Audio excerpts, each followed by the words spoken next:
இடம் பொருள் நேயர்களுக்கு வணக்கம். தமிழக வெற்றி கழகம் கட்சி ஆரம்பிச்சு நிறைய விஷயங்கள் ஆட்சி வரக்கு முன்னாடியே சோசியலா ரெஸ்பான்சிபிளா நிறைய விஷயங்கள் செஞ்சுக்கிட்டு வராங்க. வழக்கறிஞர் முகாம்கள் ஒன்று, ஸ்டேஷனுக்கு ஸ்டேஷன் வழக்கறிஞர் முகாம் வச்சிருக்கிறாங்க. இதன் மூலமா ஒரு சிலர்னால வழக்கறிஞர்களை நியமிக்க முடியாது அப்படிங்கிற சூழ்நிலை இருக்கும்போது அவங்க இவங்களை அணுகி வழக்கு விசாரிக்கலாம். இரவு பள்ளி சாலை அமைச்சதா இருக்கட்டும், இந்த மாதிரி சில விஷயங்கள் பண்ணிட்டு இருக்கிறாங்க அப்படின்லாம் இருக்கு.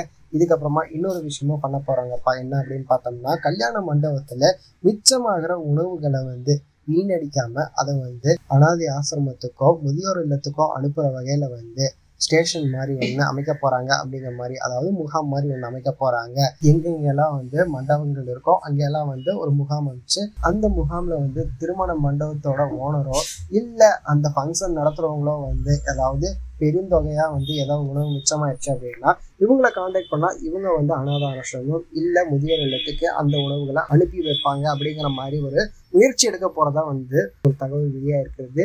இது அவங்களோட தமிழக வெற்றி கழகத்தோட வெற்றி அப்படின்னு பார்க்காம மனித இனத்துக்கான வெற்றி அப்படிங்கிறதே பார்க்கலாம். அப்படி ஒரு ஐடியாவா இருக்குது.